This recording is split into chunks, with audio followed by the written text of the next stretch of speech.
मातरम। जननी जन्मभूमिश्च स्वर्गादपि गरियसी, भरा नहीं जो भावों से, बहती जिसमें रसधार नहीं, हृदय नहीं वो पत्थर है जिसमें स्वदेश का प्यार नहीं।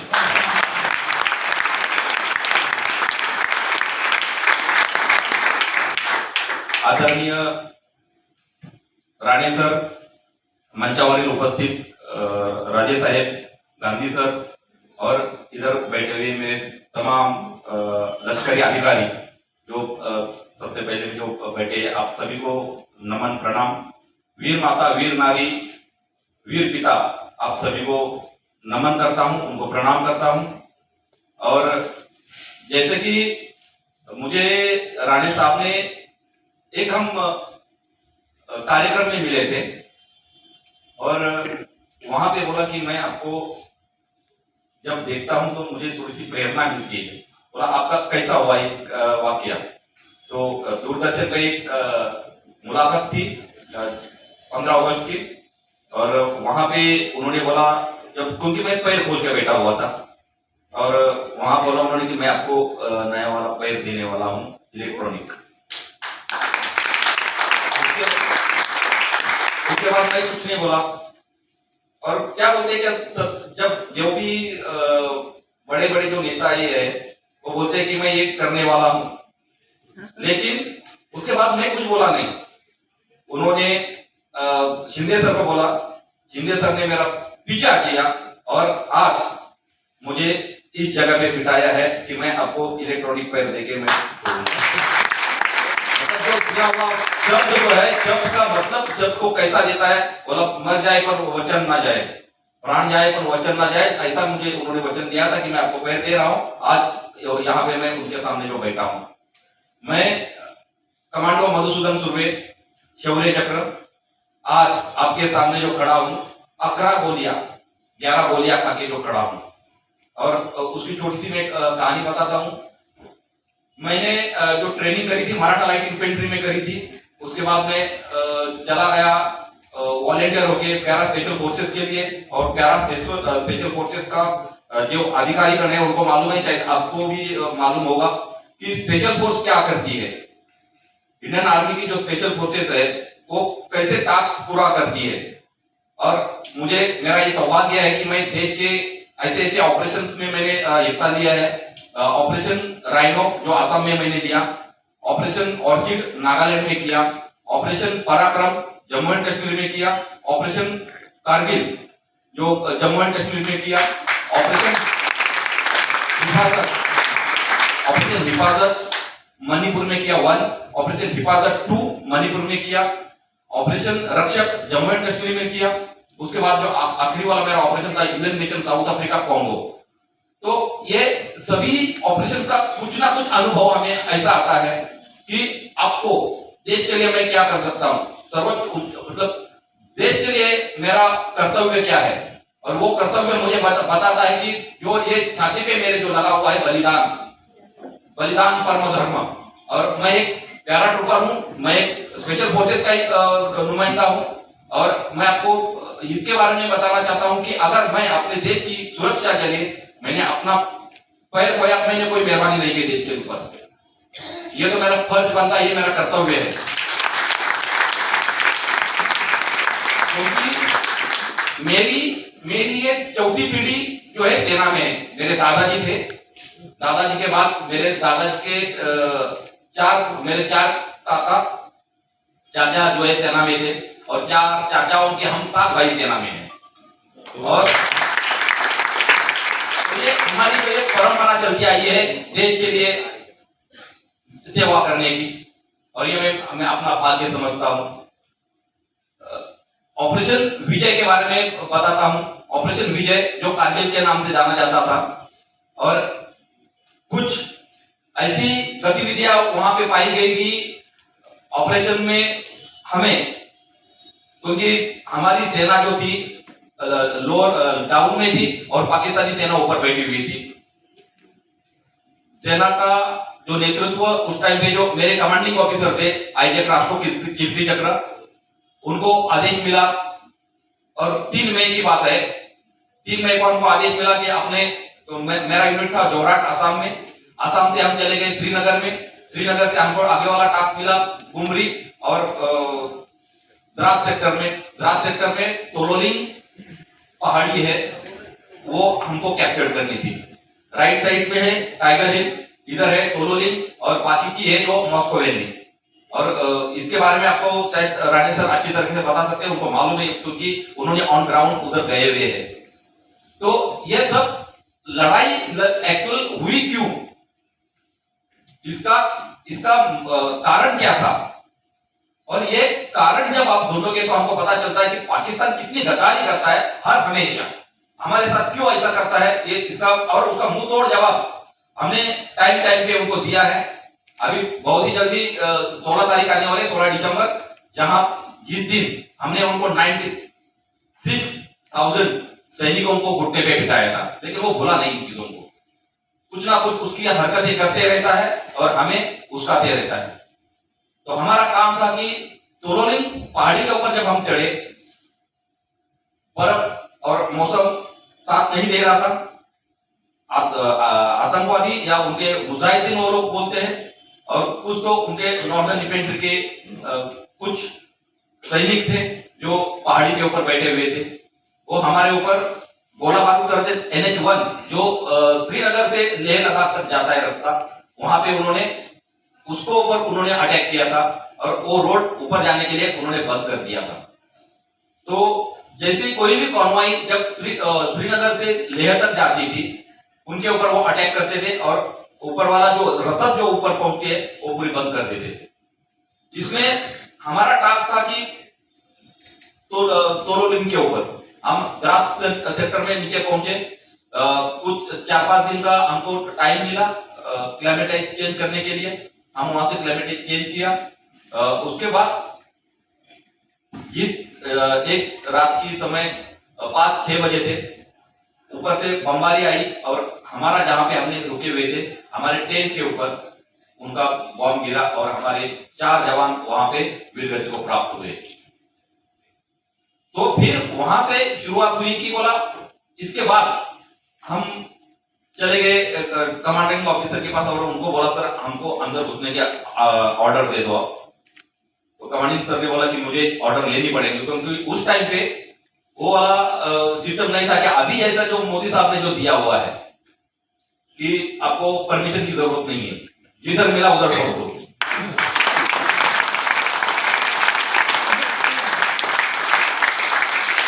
उस टाइम पे हमें ऑर्डर लेनी पड़ी और फिर हमको प्रॉपर इक्विपमेंट दिया गया, जो पाकिस्तानी हथियार से वो हमने लिए और हम अंदर घुसे पीछे की तरफ से, जहां पे पाकिस्तानी बैठे हुए थे। हम पोर्टर बने। पोर्टर मतलब उनके जो राशन उधर पहुंचाता है, रसद उनकी पहुंचाती है, मुर्गियां डाली अपने पीछे में और हम पीछे की तरफ से चले गए ऊपर।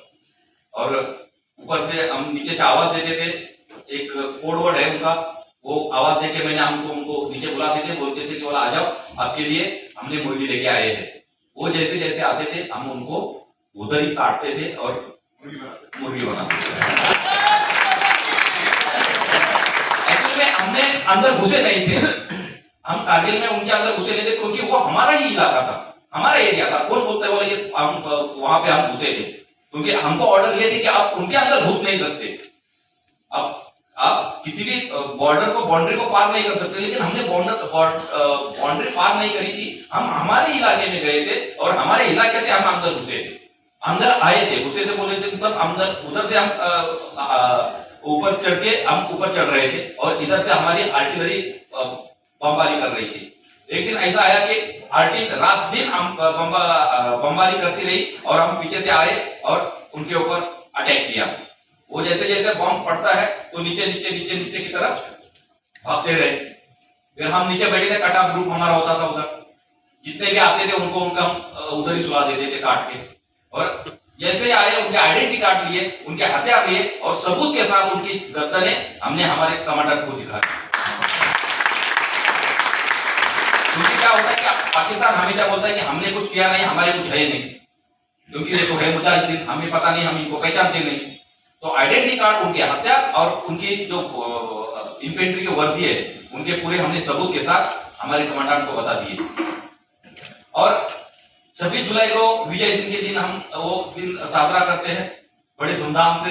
और वहां से जब हम विजय हासिल किया उसके बाद हम आ गए जोरहाट में, जहां पे मेरा 21 पैरा स्पेशल फोर्सेस का हेडक्वार्टर है। वहां पे मैं पहुंचा, कुछ दिन ट्रेनिंग, क्योंकि फौज में कभी कोई बैठा के नहीं रखते।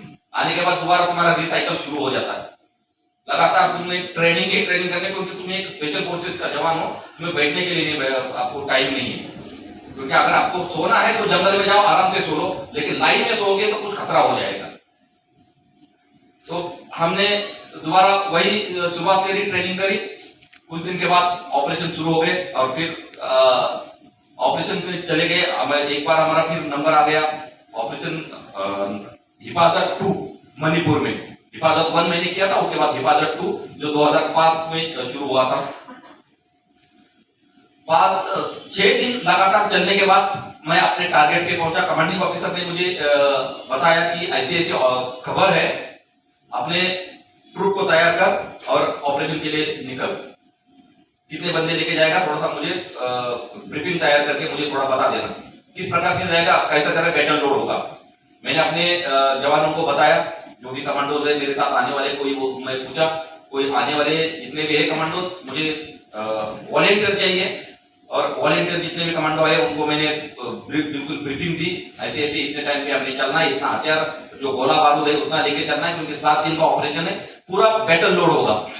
हमने कोई गांव में नहीं जाना है, गांव के बाहर से अवॉइड करना है, और पूरी चलना जो भी है वो पूरा रात को चलना है, क्योंकि दिन में चलोगे तो आपका सरप्राइज लॉस होता है। सरप्राइज ऐसा लॉस होता है कि उस टाइम पे मोबाइल नहीं थे, लेकिन वॉकी टॉकी लेके कुछ उनके जो आतंकवादी जो है किसी गांव में बैठे हुए होते हैं। जब गांव से चलोगे तो कुत्ते भूकेंगे, या ऊपर उड़ने वाले पंछी आपको डिटेक्ट करते हैं कि ऊपर उड़ने वाला जो क्या बोलते हैं, चील बोलते हैं या कौवे बोलते हैं, वो आपको, आप कहां पे चलते हो आपके ऊपर घूमते हैं और वो आपको डिटेक्ट करते हैं। तो फिर उनको अवॉइड करके सिर्फ रात को चलना है। अगर रात को चलोगे, गांव में जाओगे, तो आपको कुत्ते के ऊपर भूकेंगे, तो आपका सरप्राइज लॉस हो सकता है। तो इसको मद्देनजर रखते हुए हम वहां से निकले, और 7 दिन के बाद मैं अपने टारगेट पे पहुंचा। उधर की सिचुएशन देखी, बहुत ज्यादा बारिश, और इतनी बारिश है कि जहां पे बादल आके उधर जम जाते हैं, इतने हाइट पे हम पहुंचे।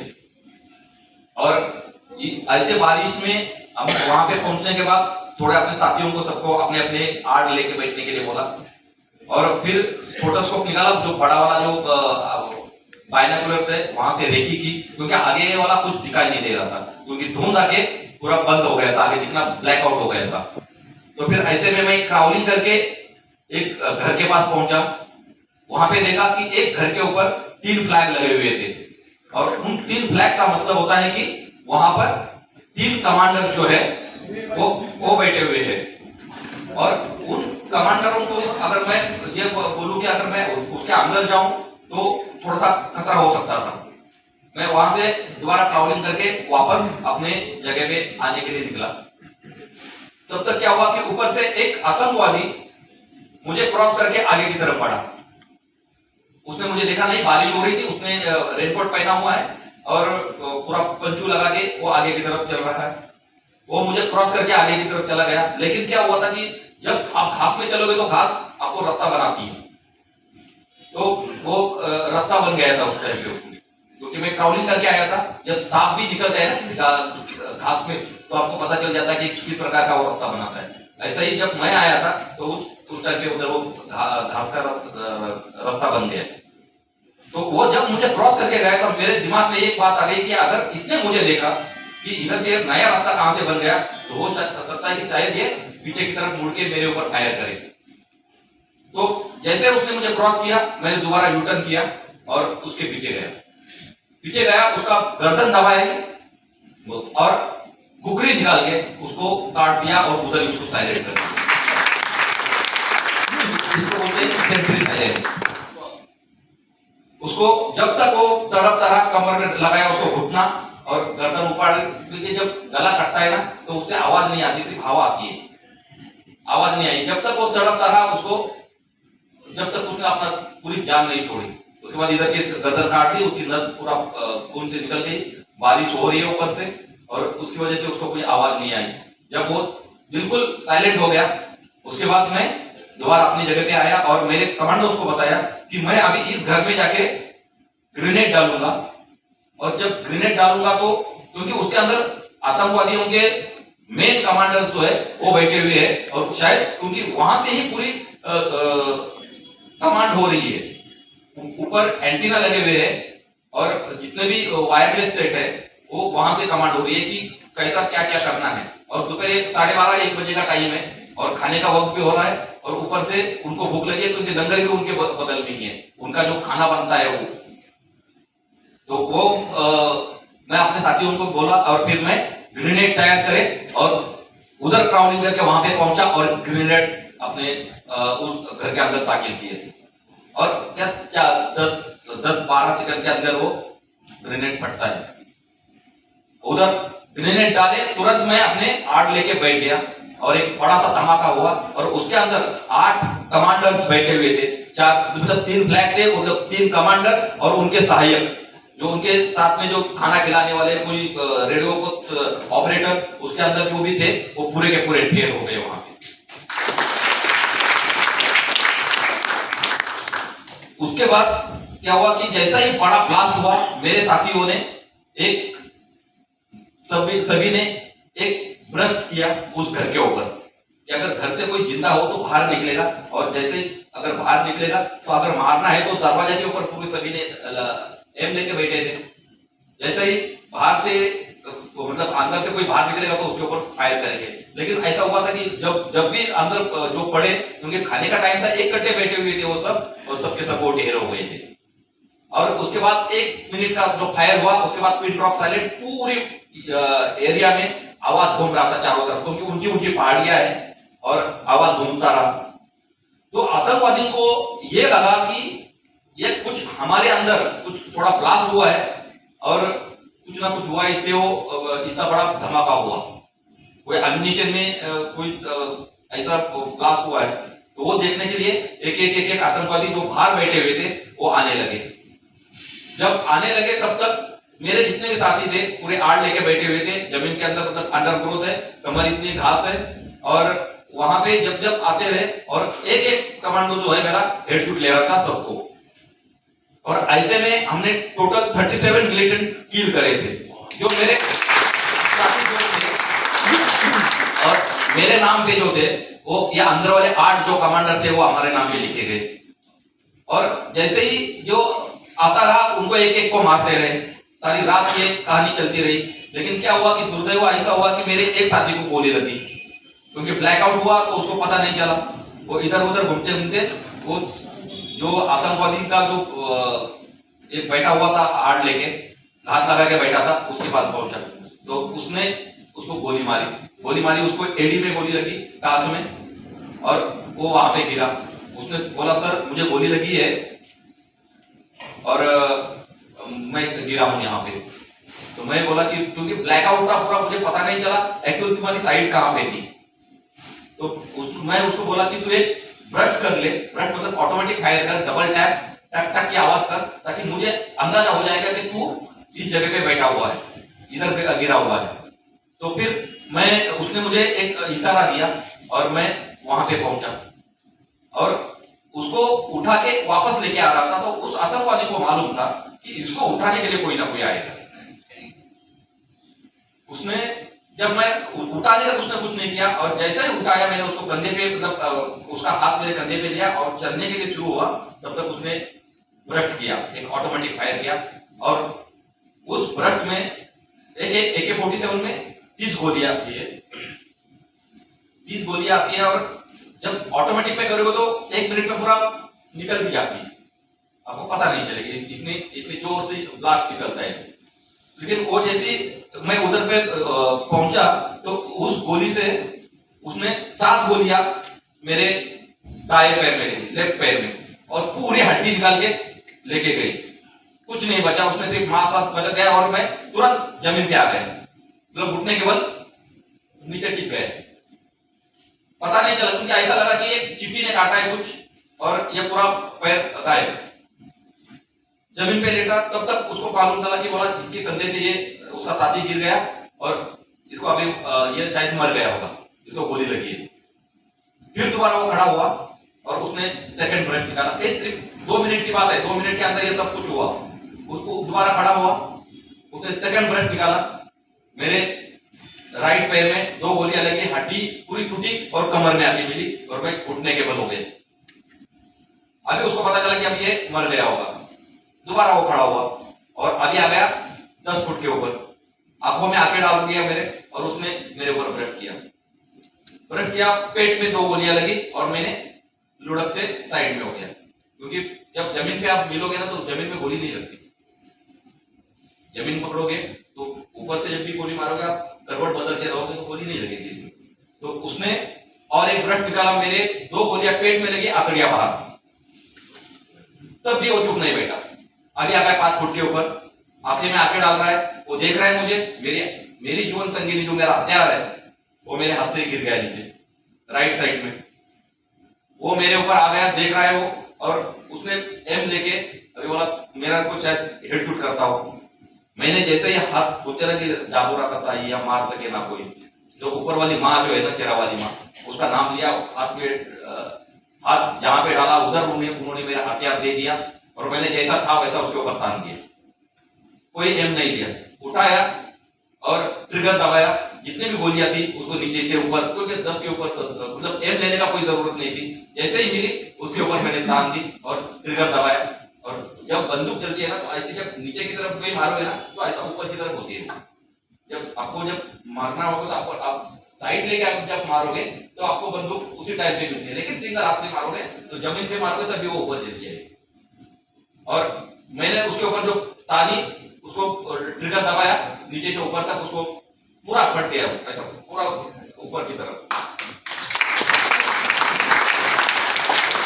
वो गिर के उधर से गिर के 5 फुट के ऊपर था, गिर के वो मेरे पास ही आया, उसको हेड शूट किया। फिर मैंने अपने कमांडर को बताया, कमांडर मतलब सीओ साहब को बताया मैंने कि सर मुझे गोली लगी है, साथ में मेरे साथी को भी गोली लगी है, दूसरे कमांडर को गोली लगी है। तो बोला डरने की बात कोई नहीं है बच्चे, मैं हेलीकॉप्टर भेज रहा हूँ। तो इम्फाल से उन्होंने हेलीकॉप्टर भेज दिया। इम्फाल से हेलीकॉप्टर भेजा। हेलीकॉप्टर भेजने के लिए उसने 3:30-4 बजे के करीब हेलीकॉप्टर आया, लेकिन मौसम ऐसा खराब हुआ कि आगे कुछ दिखने के लिए तैयार नहीं, बिल्कुल ब्लैकआउट। नीचे इतनी बारिश हो रही है, ऊपर से ब्लैकआउट के बादल उधर आके चिपक जाते थे, इतनी बड़ी हाइट थी उस पहाड़ी की। और बादल उधर आके चिपक गए, ऊपर से हेलीकॉप्टर ऊपर से आया, नीचे कुछ दिखने के लिए तैयार नहीं। और फिर ये 4 बजे की बात है और नॉर्थ ईस्ट में सबसे जल्दी अंधेरा हो जाता है। 5-6 बजे के बाद आपको कुछ दिखाई नहीं देगा आगे, इतना बिल्कुल ब्लैकआउट हो जाएगा। और हम तो इतने बड़े ऊंची पहाड़ी पे थे और ऊपर से बारिश हो रही है। और उसने जब मुझे बारिश में जब हेलीकॉप्टर ने आया और उसने बोला कि सर हम इनको नीचे की तरफ डाउन नहीं कर सकते, आप उनको सेफ जगह पे लेके आ जाओ, क्योंकि हमें पता नहीं लग रहा है कि एक्चुअल आपकी साइड कहाँ पे है। तो फिर हेलीकॉप्टर के ऊपर आतंकवादियों ने फिर फायर किया। जैसे वो मतलब आवाज आने लगी तो बाहर जितने भी आतंकवादी बैठे हुए थे उन्होंने हेलीकॉप्टर के ऊपर फायर किया। हेलीकॉप्टर के जो कमांडर अंदर बैठे हुए थे उन्होंने बोला सर हम इतनी रिस्क नहीं ले सकते, फिर इनको सुबह तक बचा के रखो, हम सुबह आ जाएंगे और इनको ले जाएंगे। सुबह 7 बजे तक वो आना था उन्होंने, क्योंकि फर्स्ट लाइट होती है, उजाला बहुत जल्दी होता है उधर, 5 बजे उजाला होना शुरू हो जाता है और 7 बजे तो बिल्कुल इधर के 10 बजते वहां के 7 बजे वाला वैसा वाला माहौल बन जाता है, पूरा सूरज ऊपर तक आ जाता है। तो ये हेलीकॉप्टर वहां से निकल गया शाम के 7 बजे। फिर ब्लडिंग इतनी हो गई कि मतलब दर्द ज्यादा होने लगा और ब्लडिंग होते होते फिर ऐसा लगा कि आवाज कानों में घुलने लगी, कुछ तो हो रहा है शरीर में। जब फिर मेरे साथी ने एक सेफ जगह पे लेके गए, खून मतलब नाले में लेके गया और नाले में जो बहता हुआ है पेड़ जो टूटा हुआ होता है और किसी आपके में पत्थर को आके वो चिपक जाता है और वो ठहर जाता है वहां पे, मुझे वहां पे वो लेके गए, मेरे बदन के पूरे कपड़े निकाले, चेक किया कहाँ क्या हुआ है। पूरी आंतड़ियां पूरी बाहर निकली हुई थी। वो पूरा जो मैगजीन लगा के रखा था पेट के पास से इधर, वो पूरा निकाल दिया। सिर्फ लेके मतलब नाले में लेके गए और फिर मुझे बोला कि आपने अभी सोना नहीं है, सोओगे तो खोओगे। फिर उसने क्या किया, फिर राइट वाला पैर था वो पूरा जब मतलब पीछे की तरफ कमर को मुड़ गया था पीछे की तरफ, उधर की लकड़ी काटी, मेरे जूते की लेस निकाली और वो पैर को सीधा किया बिल्कुल और बांध दिया। लेफ्ट पैर में सिर्फ मांस बचा हुआ था, उसकी पेंट्री के नीचे वाला पूरा हिस्सा वैसा के वैसा था, सिर्फ पेंट्री और घुटने के थोड़ा सा नीचे ये पूरा हिस्सा गोलियां लेके गई, कुछ नहीं बचा था उसमें। तो सिर्फ मांस सिर्फ बचा हुआ था, हड्डी पूरी निकाल के लेके गई गोलियां। और ऐसे में एक था कि ब्लडिंग नहीं रुक रही थी, उसको बांध नहीं सकते थे क्योंकि जब भी बांधोगे तो ये मांस आड़ा आ जाता और जो कंपाउंड फ्रैक्चर हो गया था उसमें पूरी, मतलब हड्डी का चूरा चूरा हो गया था। तो निकल, फिर मेरे साथियों को मैंने बोला कि इसको काट और फिर उसको बांध दे ताकि कम से कम जान तो बच जाए, क्योंकि अगर ब्लड लगातार बहते रहेगा और बांधने के लिए इतना तकलीफ हो रहा है तो हर 15-20 मिनट के बाद वो मुझे मॉर्निंग का इंजेक्शन देता था कि तकलीफ थोड़ी सी कम हो जाए। और ऐसे में वो जब पूरे दर्द बल मतलब इतना सहने की ये हो गई थी कि बोला सहते रहो, मुंह से आवाज निकालोगे तो शायद बाहर से कोई अगर सुनेगा आपको तो वो जोर से नहीं चिल्ला सकते, क्योंकि मेरे ऊपर मेरे साथियों की जवाबदारी मेरे ऊपर थी, जिम्मेवारी मेरे ऊपर थी।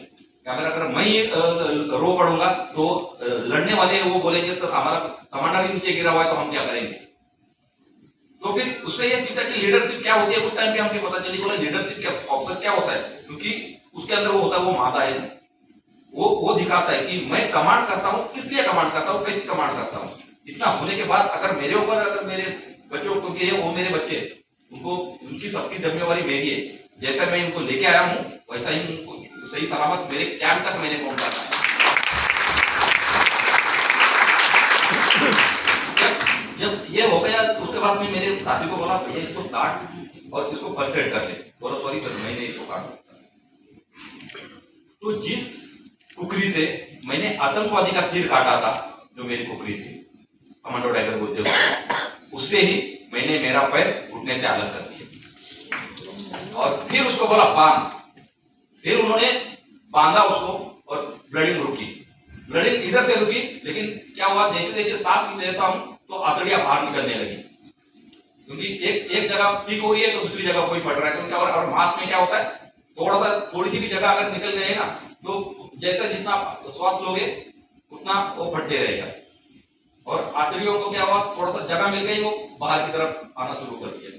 और जो बुलेट थी वो पेट में ही रही, बुलेट पेट में रही, वो ऊपर की तरफ चढ़ती रही, वो पूरा बुलेट था, वो जैसा जैसा सांस ले रहा हूं वो ऊपर की तरफ चढ़ रही है और ऐसे ही वो पीठ की तरफ से ऊपर की तरफ आने लगे। और मुझे महसूस होने लगा कि अंदर कुछ दौड़ रहा है, कुछ हो रहा है अंदर। और ऐसे में मेरे साथी ने बोला सर आपके पेट के जो अंदर है उसको बाहर निकालने के लिए आपका ऑपरेशन में जब लेके जाएंगे तब होगा ये निकल, क्योंकि बाहर नहीं निकली है, बाहर किधर भी आपको ये नहीं किया है। मतलब बाहर निकलने के लिए आपको पता चल जाएगा कि इधर से जब गोली लगती है ना तो जहां पे लगेगी वहां से छोटा सा एक निशाना होगा, लेकिन जब बाहर निकलते हैं तो इतना बड़ा बहुत मांस निकल के लेके जाते हैं। और लगने के लिए बुलेट तो इतना ही होता है, लेकिन जब निकलता है तो बड़ा इतना हाथ भर पूरा निकल के लेके जाता है। लेकिन वो गोली अंदर ही रही, दर्द होने लगा। जब उसने मेरे साथी ने क्या किया कि मेरी बनियान निकाली और फर्स्ट एड का हमारे साथ इक्विपमेंट होता है, उन्होंने अपने पेट पे रखा और जैसे आंतड़ियां जब बाहर निकले तो उसको पानी से धोया और उसके ऊपर फर्स्ट एड बांधा और उधर ही बांध के गच मतलब फिट करके उधर मुझे वो नाले में बिठा के रखा। सुबह ये सारी रात ये ऐसे चलता रहा और फिर मुझे पता चलने लगा कि कुछ ना कुछ हो रहा है, क्योंकि जब ठंड लगने लगी, कान से आंख से खून निकलने लगा और आवाज जो है डबल आने लगी उस टाइम कि कौन क्या बोल रहा है पता नहीं लग रहा है, लेकिन आवाज आ रही है। जब आपने मुझे अगर कुछ बोल दिया सर सर करके पूछ रहे हो तो आवाज डबल आ रही है, मुझे पता नहीं लग रहा है कि क्या हो रहा है। मैं बोल रहा हूं तो मुझे ही आवाज मेरी सुनाई दे रही है। और ऐसी सारी रात वहां से मैंने निकाली। अगली सुबह 7 बजे हेलीकॉप्टर आया और वहां से मुझे लेके इम्फाल में लेके गए। इम्फाल में मेरे कमांडिंग ऑफिसर वहां ही खड़े थे और क्योंकि वो रात भर रेडियो सेट के ऊपर, जो रेडियो आपका वॉकी-टॉकी रेडियो सेट है, वहां पे वो हमारे से बिल्कुल संपर्क में थे और वो सारी रात वो भी सोए नहीं। वो लगातार पूरा समाचार सुन रहे थे, हम जो भी बोल रहे थे, किसको किसने कहाँ पे जाना है, और कमांड वहां से चल रही थी। लेकिन मेरे बच्चों ने मेरा साथ नहीं छोड़ा और पूरी रात लड़ते रहे और उस रात हमने 37 मिलिटेंट किल करे। सुबह 7 बजे जब मैं इम्फाल में पहुंचा, इम्फाल में पहुंचने के साथ मेरे सीओ साहब उधर खड़े थे। सीओ साहब ने मेरा नाम भी पूछा, बोला तुझे पता है, तू बोल सकता है, घर में बात करेगा? बोला जी सर। अभी घर में बात करने के उन्होंने तुरंत घर में नंबर लगाया और उस टाइम पे मेरे घर में फोन नहीं था, एसटीडी में आना पड़ता था। एसटीडी वाले को बताया सर 95 की बात बता रहा हूँ, क्योंकि उस टाइम पे मोबाइल का आविष्कार हुआ था, पेजर चलते थे। तो साइड वाले को बता दिया कि घर में उनको बोल देना कि 5 मिनट के बाद दोबारा फोन आएगा, आपसे बात करनी है। तो फिर मेरी वाइफ वहां पे आई और मैंने दोबारा फोन लगाया और उनको, मैंने वाइफ को अपने बताया कि मुझे फुटबॉल खेलते समय थोड़ा सा चोट आई है, अगले 5-10 दिन के लिए मैं आपको फोन नहीं करूंगा या तो लेटर नहीं लिखूंगा, क्योंकि मैं शायद एडमिट हो जाऊंगा। तो इतना बोल दिया, तुरंत मैंने फोन कट कर दिया और मुझे ओटी में लेके गए। ओटी में लेके गए, लेकिन जैसे ही अंदर ओटी में जाने से पहले, आर्मी में एक रूल है कि जब भी आप हॉस्पिटल में एडमिट होते हो ना, उस टाइम पे तुरंत उन्होंने 3 टेलीग्राम बनाए। टेलीग्राम भेजे घर के लिए कि एक एब्डोमिनल में गोली है, दूसरा लेफ्ट पैर में एम्पूट है और तीसरा राइट पैर में गोली है, गनशॉट वुंड हुआ है। और ये भेजा घर के लिए 3 रवाना कर दिए टेलीग्राम। अगले दिन टेलीग्राम मिले और मुझे वहां से जैसे ही मेरे पेट की गोलियां निकाली और तुरंत मुझे 151 बेस हॉस्पिटल गुवाहाटी के लिए भेज दिया गया। गुवाहाटी के लिए जब भेजा तो गुवाहाटी में भी वही, जैसे ही उधर खड़े होता हूँ, तुरंत वहां के कमांडेंट थे ब्रिगेडियर रामचंद्र, वो उधर खड़े थे। उन्होंने पूछा, हाँ बच्चे तू बात कर सकता है, अभी मुझे बता सकता है कैसे सब? मैं उनको बोला सर मुझे सुनाई कुछ नहीं दे रहा है, मैं बोल रहा हूँ, मुझे ही सिर्फ पता चल रहा है कि मैं क्या कर रहा हूँ, क्योंकि आवाज और शरीर ने जवाब देना शुरू कर दिया था। तो बोले फिर मुझे तुरंत ओटी में लेके गए और दोबारा गुवाहाटी ने क्या किया, दोबारा 3 टेलीग्राम बनाए और घर के लिए रवाना कर दिए। और मैं ओटी में चला गया। उसके बाद मैं बेहोश था, कम से कम 7 दिन तक मैं कोमा में रहा। मुझे पता नहीं चला कि हुआ क्या है, रात दिन का कुछ, मतलब वो मेरे जिंदगी के वो तो ब्लैक डे थे, मुझे पता नहीं, वो माइनस हो गया था सब कुछ पता नहीं। घर वाले आए थे 5वें दिन और कोई किसी को मतलब मैंने देखा नहीं वो। तो फिर वहां से क्या किया कि मेरे पेट की गोलियां निकाली और आंतड़ियां जो थे आर्टिफिशियल कर दी। लेफ्ट पैर में जो गोली लगी थी उसको एम्पूट करके बिल्कुल जितना बचाने की कोशिश करी डॉक्टर साहब ने और मुझे बचाया। और राइट पैर में हड्डी जो मेरी कंपाउंड फ्रैक्चर हुआ था वो पूरी घुटने से और नीचे वाली टांग के तक वो जो हड्डी है पूरा रॉड डाल के उसको सीधा किया और मास्क निकाल के इसका उसको लगा के उसको हाथ में आपके सामने खड़ा हो।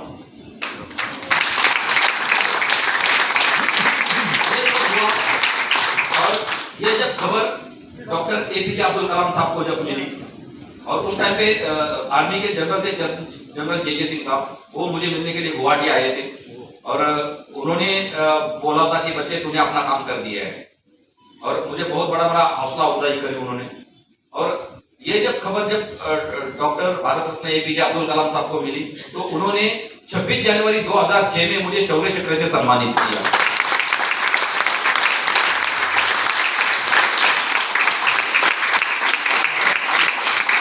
सम्मान जो होता है बहुत बड़ी एक उपलब्धि है उसके लिए, क्योंकि ऐसे व्यक्ति के हाथ से जिन्होंने भारत को आज इतने ऊंचाई पे पहुंचाया है। सम्मान सेरेमनी हो गई, उसके बाद हम चलने लगे मेरे पीछे से एक व्यक्ति आई, उन्होंने मेरे कंधे पे हाथ रखा, और क्योंकि उस टाइम पे मेरे हाथ में क्रेचेस थे, क्रेचेस थे, तो मैं चल रहा था। पीछे से आए और मेरे कंधे पे हाथ रखा, और फिर मुड़ के उन्होंने टर्न किया, और एपीजे अब्दुल कलाम साहब थे। एक प्रोटोकॉल होता है, उन्होंने पूछा कि आप मेरे साथ डिनर करोगे? मतलब वो वाली कहानी ऐसी थी कि क्या बोलूं, आंख से पानी, मुंह बंद, शरीर कांपने लगा। क्या जब मतलब मुझे सुनाई कुछ नहीं दिया, ऐसा लगा कि मैं बिल्कुल स्तब्ध खड़ा हो गया वहां पे, बिल्कुल पॉइंट हो गया मेरा, कुछ नहीं, मतलब क्या बोलने का जवाब क्या बोलूं, हाँ यस नो या कुछ भी नहीं, बिल्कुल देखता ही रहा, और यस इतना बोला, और चलो मिलते हैं बोला शाम को। वो फिर आगे की तरफ मतलब हमारे साथ चलते रहे, बात करते रहे।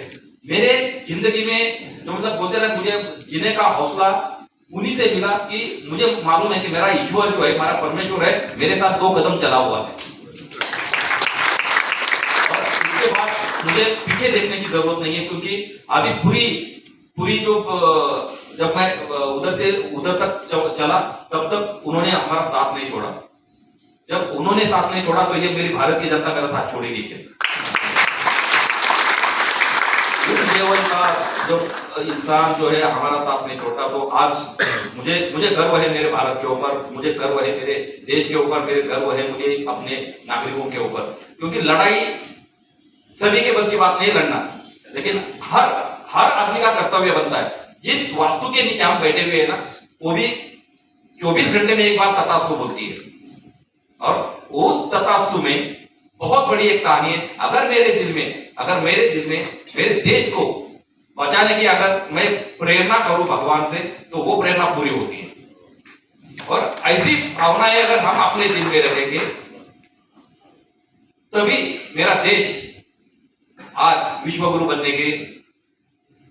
बनेगा।